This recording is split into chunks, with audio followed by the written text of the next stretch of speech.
Hello, everyone, and welcome to another Mini Sky Tonight. So one of the fun topics I've always wanted to cover over, because one of the shows that we have at the Scobie Education Center is Experience the Aurora, which you usually don't get to see until January. So I thought, why not talk about this unique phenomenon that happens near the poles around about now, what causes them, and why there's such a beautiful color display in the sky, and what are the different colors that we see. So let's dive into the phenomenon known as the aurora, whether it's the Aurora Borealis or the Aurora Australis. So how does it begin? Well, it starts with the sun. It's the Aurora Borealis and the Aurora Australis are actually, believe it or not, connected with our Earth-Sun system. Photons and electrons are positive charge or negative charge particles, and photons, which are particles of light, whether it's electrons or positrons or photons, get emitted from the sun and stripped away from the sun's surface by the high temperatures of the sun at the corona. And some of those charged particles travel together because they have so much energy, and they travel in this state of matter known as plasma. And this is what creates our solar wind. So all the material that's being pushed out from the sun is created by solar wind. So most solar wind is blocked by the Earth's magnetosphere. So we have this awesome magnetic field that protects us from most of the sun's radiation. Not all of it, but a good portion of it. And especially all these charged particles, which could damage a lot of things here on Earth. So every day we get bombarded by solar wind, but our magnetic field kind of protects like a shield. So instead of having like these perfectly oval shapes around our sun, they're just are perfectly oval shapes of our magnetic field around our planet Earth. The sun's solar wind causes them to be just distorted just a little bit, but still we're being protected. But sometimes certain events on our sun occur, known as coronal mass ejections, where a good chunk of material is being ejected from the sun. And that follows along with the solar cycle. Now, our sun has a magnetic field like Earth, but it's highly unstable. Since the sun rotates so fast for its size, its magnetic field starts to distort and twist, and sometimes the magnetic fields can poke out of the sun and go in and out of the sun to create solar flares and prominences. So in this image that you can see right here, some of these bright spots are points on the sun to where you have magnetic field entrance and exits. So sometimes many magnetic field lines, as they're poking through the sun, have a counterpart. So you have one place where it goes out and another place where it goes back in. So like in this case right here, this is where it goes out and this is where it goes in, and the magnetic field line kind of follows along, as you kind of see right here. It creates solar flares and prominences, as you kind of can see these beautiful trails right here. But sometimes that material, as you can see like here, gets ejected out completely. And that's what is known as a solar mass ejection. So a ton of charged particles like photons, electrons, positrons, etc., all get ejected out from the sun. And they flow out into space.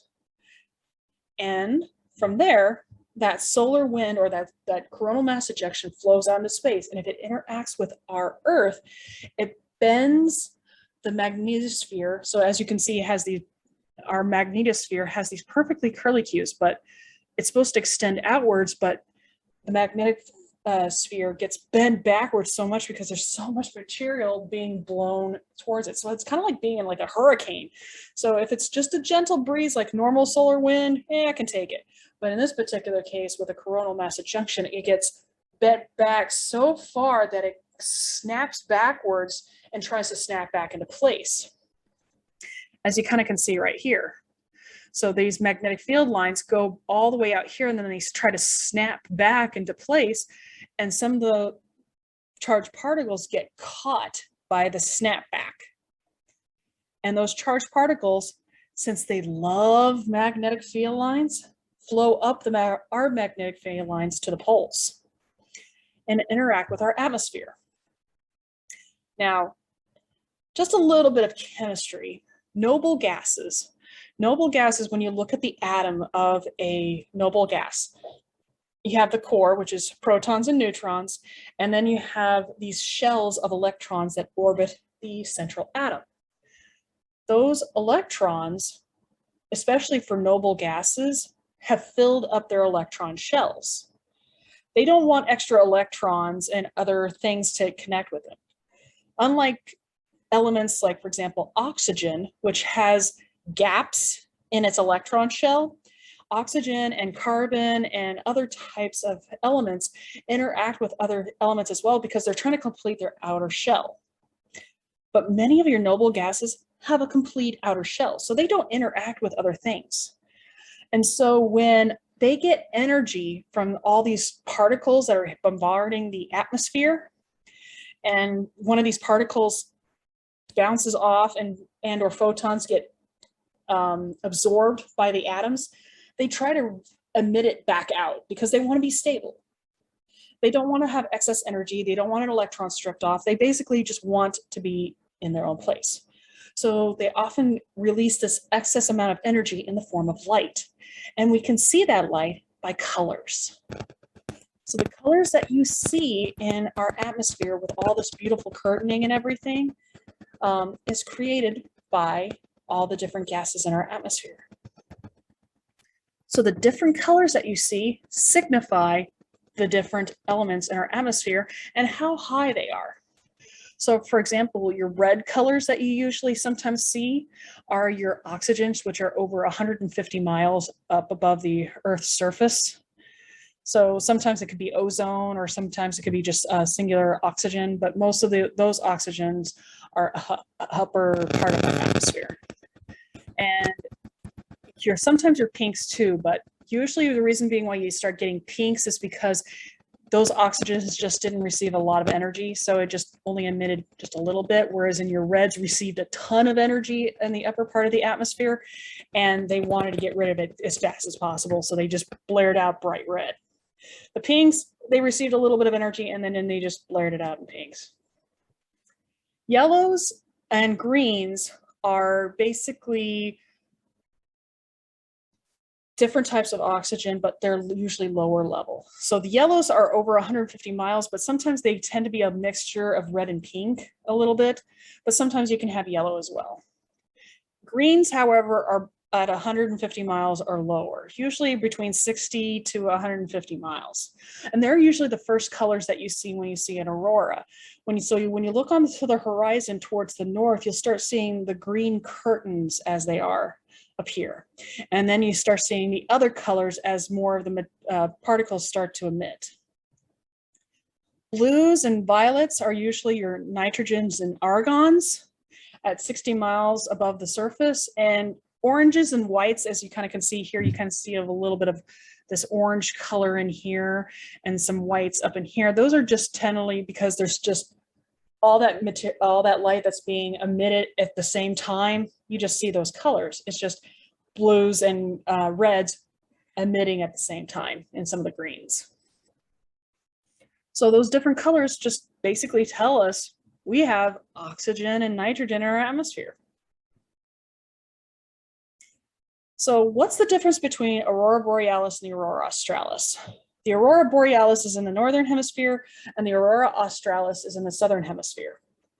For a long time, they thought they were the same thing. In fact, many people believe that because we have our beautiful symmetric magnetosphere, they should be mirror images of it. But however, that's not the case. In 2009, researchers saw that they indeed were different. So if you saw the Aurora Borealis in the northern hemisphere, you're going to see a different show in the southern hemisphere. And that was just because the solar wind alters our magnetosphere, as you saw in the images earlier. Sometimes it can even alter in different ways. Not even alter, but even warps and twists it in different ways. So sometimes you can even get a different show. And believe it or not, this is also confirmed in space. So as you can see this beautiful image here, this is Aurora seen from space. So you even see the beautiful color light shows from high above our planet.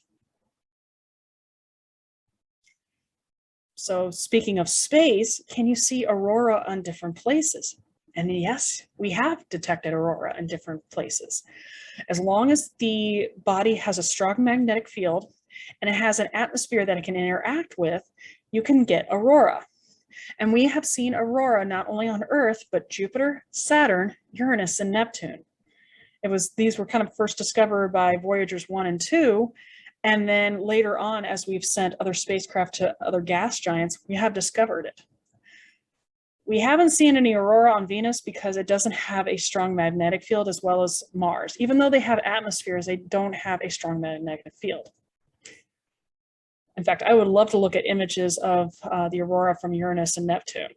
I wasn't able to find any that were significant, but I hope to be able to see some as we start sending spacecraft to these distant gas giants.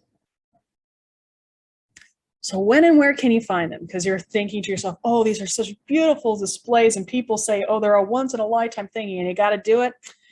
Well, keep in mind near the poles most of the time.